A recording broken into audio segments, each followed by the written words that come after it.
Hiya Margaret, so here it is, the Autosleeper symbol, and we are going to do the handover video for you now.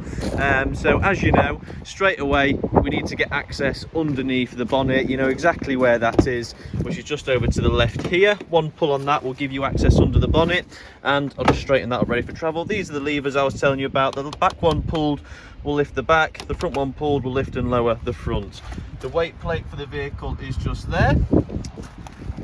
Once we are under the bonnet, the bits that you've mentioned that you like to know about access to is just there, right to the left, which is your windscreen top up. That's your oil fill-up point, that's your steering fluid, that's your vehicle's coolant, that's your air filter, and then the positive terminal is just underneath this catch here, and that's where you're going to connect to if you ever need to jump start the vehicle.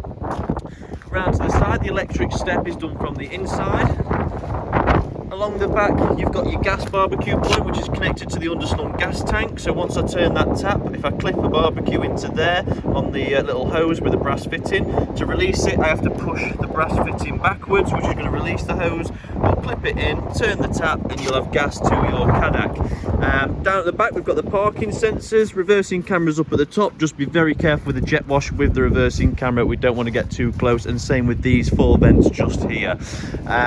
We've got a heating vent down at the bottom, which is for the air heater in the vehicle, and this vent just here is the exhaust for your water heater, and that is the exhaust for the engine. To the left, we've got the waste fresh and the waste the wastewater tank drain off and the fresh water tank drain off, both in situ in the clips that can be pulled out for easy access.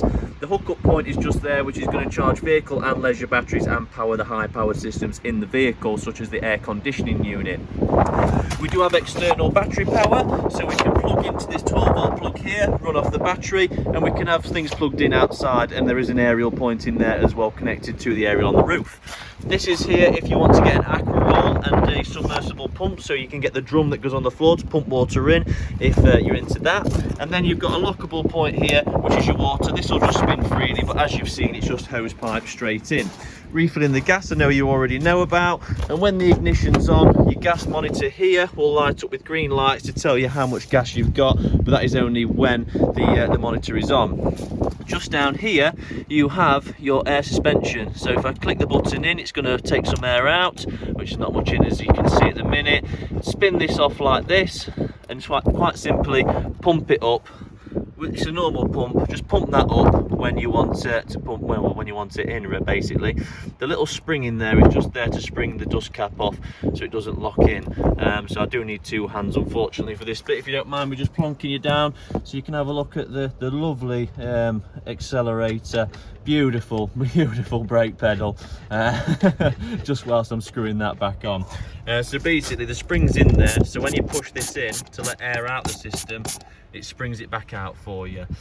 So obviously at the minute we leave them low because they're not needed for the actual suspension of things. They're only needed when you want to when you say you want to lift the back end up or stiffen the back end. It does have suspension underneath the airbags that will be perfect for the vehicle anyway. They're just there additionally, like I say, so you can stiffen up the rear or you can lift it up ever so slightly, and that's just done with a normal pump. To fill it up with diesel, we need the driver ignition key. We put that in there, and the AdBlue you already know. We put 20 litres in for you, but twist that off, tip your AdBlue into there. It will come up on the clocks, your range to 0 for you, so you know when you need to roughly get that filled up. Onto the inside, you can see straight away the electric step switch is just there. Click it once, it goes in, click it again, it will come back out. With the awning light and porch lights can also be switched on with that left switch, and the right switch will do the kick lights on the entry, and there's a power socket there as well for when you've got the hookup lead in. Now, we're on the inside. I know that we need to go through, I know you know about the telly and retuning it, so I'll just get the remote and turn that off now. And we wanted to go through the control panel, the heating, the air conditioning unit and the remote control. Underneath this bench here is a boiler. Sorry, I'll just put the zoom on this so you can see a bit better. Underneath here is the water heater and obviously the pressure switch and the drain off valve, which I'll go through with you as well. Cab features wise, just to remind you before I get onto the motorhome, drive mode changes from eco to comfort. This is hill descent assist, which is going to let the revs rev out longer, so you don't have to be on the brakes every time you're going down steep hills. So if you're in Wales or Scotland, it might be worth bobbing that one on.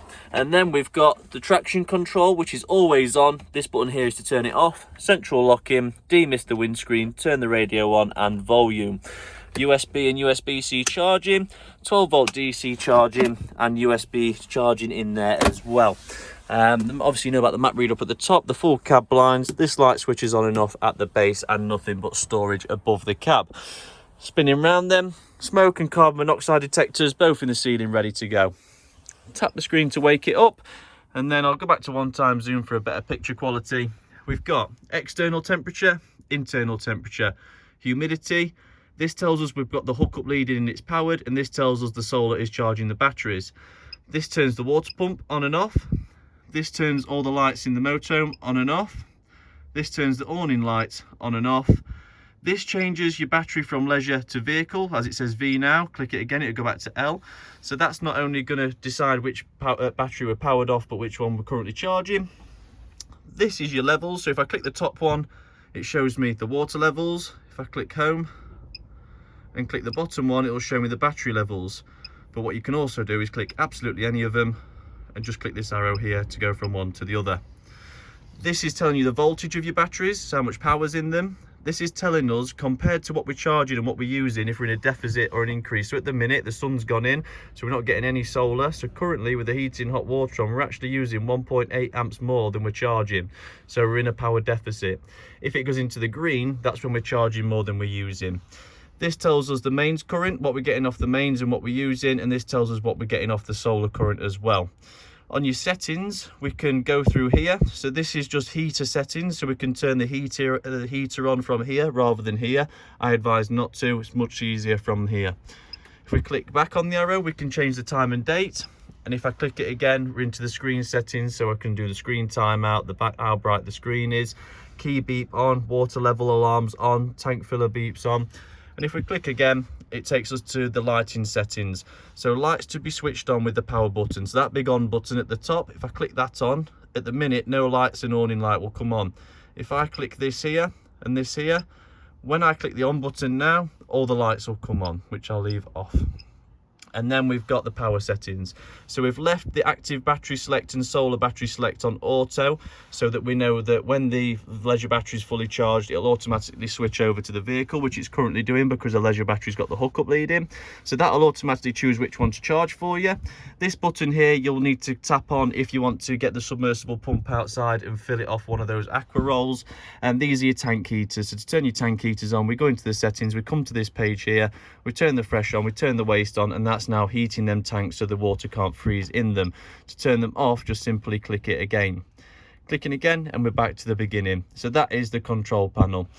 The heating system and hot water is just here. So your water heater is at the top, as it says water heating. This heater is a one temperature heater at 70 degrees hot water. So all we can do with this is choose the power source. As you can see, we've got Frost Protect, which basically keeps the element nice and warm while you're gone, so when you come back in you can have instantaneous heat. We've got a one wavy line, which is electric 1 kilowatt of electric. Two wavy lines, which is electric 2 kilowatts of electric. Gas is a flame on its own like this, gas and 1 kilowatt of electric, or gas and 2 kilowatts of electric. When it's all off like that with nothing showing, that's when the system is off. So if you're at home, you want that one. If you're on a campsite and you've paid for the electric already, you want this one. If you're wild camping, just that one. If you camp on a campsite with a low powered hookup point, you want that one. And if you're absolutely freezing cold and want the most high performing system, you want gas and electric 2, which is this one, which is going to get it hottest the quickest. Once it lights on gas, you'll get a little flame show up here. Obviously our water's up to temperature, so the odds of it lighting on gas at the minute is slim. We might need to wait a bit longer, but I'll leave it running in the background just in case it does, so I can show you that. Clicking on the heating is exactly the same. So we choose the power supply with this button here. So 1 kilowatt of electric, 2 kilowatts of electric, 3 kilowatts of electric, gas on its own, gas and 2 kilowatts of electric. It's same as the top. So you can see now, look, the gas has lit. So the water heater must have been under 70 degrees, as now the gas is lit to get it warmed up. And now with the heating, we've chose the power supply. Now we just need to choose the temperature with this orange needle here. Up at the top is 30 degrees. If I click down to this one here, that's approximately 19 degrees Celsius. The night mode is 18 degrees Celsius and it slows the fans down so it's quieter for a better night's sleep. And exactly the same as the top, this is your frost protect.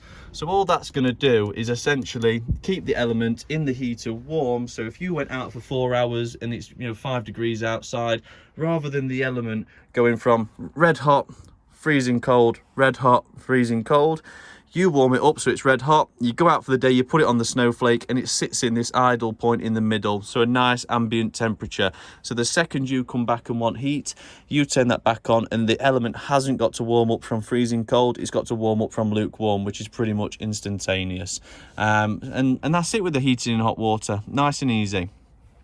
So the actual air conditioning unit itself, we use the remote for.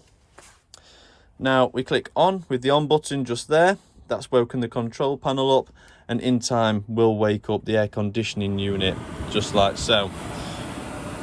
Once it's on, I'm just going to stand back so you can hear me a little bit better. Once it is on, come on, there we go, that's the best way to show it. We can change the mode with the mode button here. So at the minute it's got the snowflake on the left hand side, so it's on snowflake, which is cooling. If I click that, this icon is now heating. Auto is heating and cooling in the same setting, you've just got to pick the temperature. And then this bottom one where it just circulates around like that is venting, so that's not cooling or heating or filtering, it is just venting. Now to change the temperature, use these buttons just here. To change the fan speed, use this button just here, and we can have 1, 2 or full fan speed. Underneath you've got timers, so you click this button, that will turn the timer on, and then you choose your hours and minutes. And we've got night mode that you can click on to quieten the fans down for a better night's sleep. This one here is for the lights on the actual control unit. As you can see, we can turn the lights off and on with it, and that's just that bottom left one. This goes into the settings, and this, you basically, if you hold that up to there and click that, it just reconnects the remote. It's just reconnecting it. To turn it off, use the same button, and you'll notice the screen's now gone blank, and this will slowly shut down. The longer you've had the aircon unit on for, the longer it will take to shut down. So I'll just let that on the side. So we've done the aircon unit, we've obviously done the control panel, we've done the heating. I want to show you underneath this bench seat. Come on, will you just be quiet for a sec? Ever so noisy when I'm trying to do a video. There we go, thank you very much. You can hear me probably much better now. So underneath this sofa, I have clipped these on, so we'll just unclip those steady away, making sure we're not pulling on them too hard. And once that goes down there, it's better if you can lift that up first and then lift this up, just being ever so careful. You see how close that gets, just push the side table back and then we're under. So we've got the battery down here, as you can see, obviously nice and easy to get to. D to DC charger, which basically means it charges off the alternator as well. This is your water pressure switch, so I'm just going to change back to 1x zoom. So if I twist this to the right, it increases the pressure I demand. If I turn it to the left, it reduces the pressure I demand. To drain the boiler off, which is this system here, I just push the tap out the way ever so slightly and twist this round. Once the orange lever's twisted, it's now draining on the floor below us.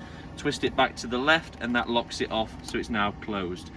So that's your boiler drain off valve, and obviously outside you've got your blue and your grey tap, so all three taps together is how we take all the water off the motorhome. This is just your gas isolation tap, along with those, keep them in the positions they're in and everything will work fine. If I just push this down, the heating has come back on now, so I am going to turn that off. These go down here just like so.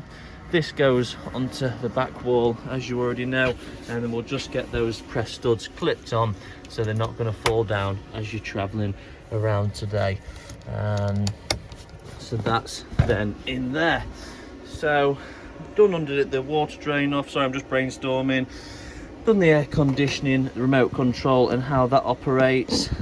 We've done the control panel, we've done the heating. You can see now the heating system has well and truly come on. I don't know if you can hear the fans with the microphones on here, but that's come on, and look, just at the left hand side it's lit on the gas as well, and now the boiler's turned off on gas because it's reached temperature.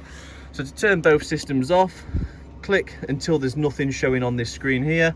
Same with that one, so you can go through like such, click it and there's nothing on. So now that will eventually turn off after it shuts down and we're all ready. To turn the control panel off, we'll turn the awning light off first, the internal lights, the water pump, and then click that button just there. Now, just because we've done that, that doesn't mean everything's off. So the mains powered stuff will still be operational. If you was to leave the vehicle in storage with this panel on, that is going to drain the battery. And that is why we have the Sergeant unit just there with this switch here. If I push that switch now, that will kill all the power to that control panel to stop it draining the leisure battery while we're not using the vehicle.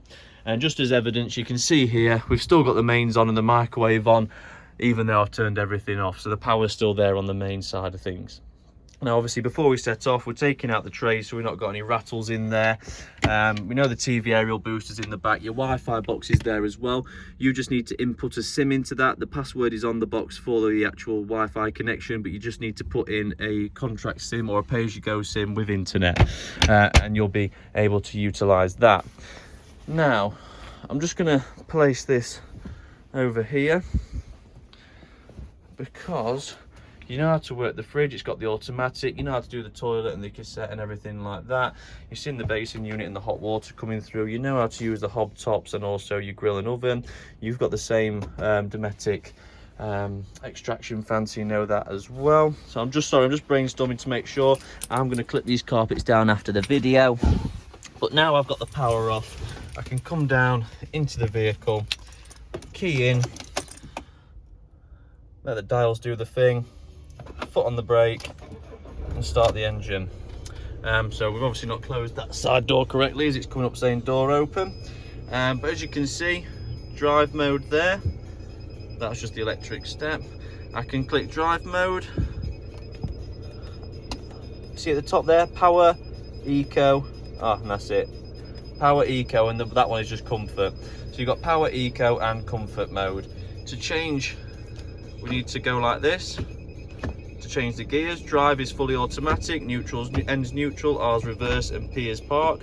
When you go into reverse, the reversing camera will appear on the screen in the center. Now, to connect your phone up, we need to go on that one there, which is the phone. In here, it's got mine on there as well, so I'll delete off mine, scroll down, delete device, yes, delete this poor fella's phone, and then it says no phone connected. Do you want to pair a phone? Yes. Start searching for it and we'll get that paired up when you're in the vehicle, obviously. To turn your start stop on and off, you click that button there. To release the handbrake, I'll just see if we're going to drive, handbrake's still on. So if I push it, it turns the handbrake off. If I pull it, it puts the handbrake back on. I'm just going to push it, put the vehicle in park, and yes, the handbrake has put itself back on, so I can release my foot off the brake pedal. So when you put the vehicle into park, the handbrake will come on automatically. However, when you're setting off, you need to click the unlock button, go all the way down to drive, and then you need to push the P parking brake. As you can see on your readers, we have topped the gas up all the way full for you as well, as now we've got the ignition on, it's powering the readers to let us know. So if I put that back up into park, you should just see the light come on the parking brake. There we go, and it's just took the pressure off my foot, so we know that's how that works. I'll clip the mats down and we'll get this video uploaded and we'll get you on your way. But thank you for putting your faith in Rove, and we really hope you enjoy the Autosleeper symbol.